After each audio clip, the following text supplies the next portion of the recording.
পঞ্চম হিজরিতে বনুল মুস্তালিকের যুদ্ধে যখন আল্লাহ হাবিব সাল্লাল্লাহু আলাইহি ওয়াসাল্লাম জয়লাভ করলেন, বনুল মুস্তালিকের সবাই মুসলিম হলো। রাসূল ইসলাম তাদেরকে দিনের দাওয়াত শিখিয়ে বললেন, বছর শেষে তোমাদেরকে জাকাত পে করতে হবে, আর জাকাতের এই টাকা নেয়ার জন্য আমি একজনকে পাঠাবো বছর শেষে। তো বছর শেষে তিনি বনুল মুস্তালিকের যে লিডার হারিস ইবনে মিরারের কাছে আল ওয়ালিদ ইবনে উকবা নামে জাকাতের কালেক্টর এক সাহাবীকে তিনি পাঠালেন যে যাও তুমি যে জাকাত নিয়ে আসো।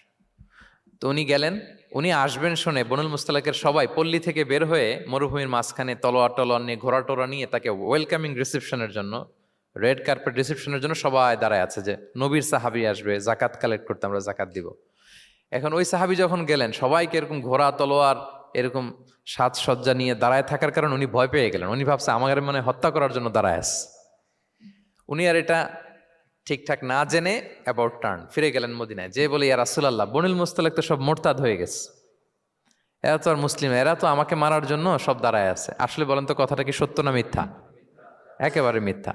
রাসূল সাল্লাল্লাহু আলাইহি ওয়াসাল্লাম এই কথা শুনেই বিশ্বাস করলেন সরল মনে। বিশ্বাস করেই খালিদ ইবনে ওয়ালিদ রাদিয়াল্লাহু তাআলা আনহুকে বললেন, অ্যাটাক বনুল মুস্তালিক, বনুল মুস্তালিকে অভিযান পরিচালনা করো।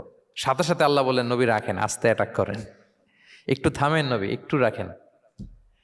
আপনি যার কাছ থেকে শুনেছেন সে মিথ্যা বলেছে, অসত্য কথা বলেছে, আসলে ঘটনা এমন নয়।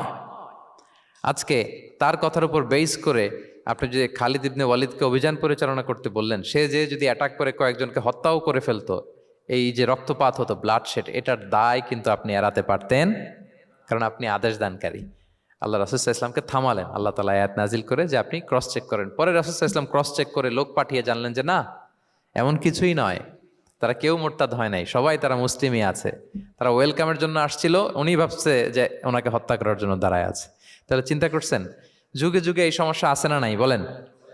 রাসূল সাল্লাল্লাহু আলাইহি ওয়াসাল্লামের জীবনীতে এই ঘটনা ঘটিয়ে আমাদের চোখে আঙ্গুল দিয়ে আল্লাহ তাআলা বোঝাতে চাইলেন যে কোনো নিউজ আসলেই এটা ভেরিফাই না করে বিশ্বাস করা যাবে না। যত মেইন স্ট্রিম মিডিয়া হোক, ওটা শুনলে আপনি আরো আপনার সোর্স থেকে আপনি একটু জানবেন, এরপরে আপনি বিশ্বাস করবেন।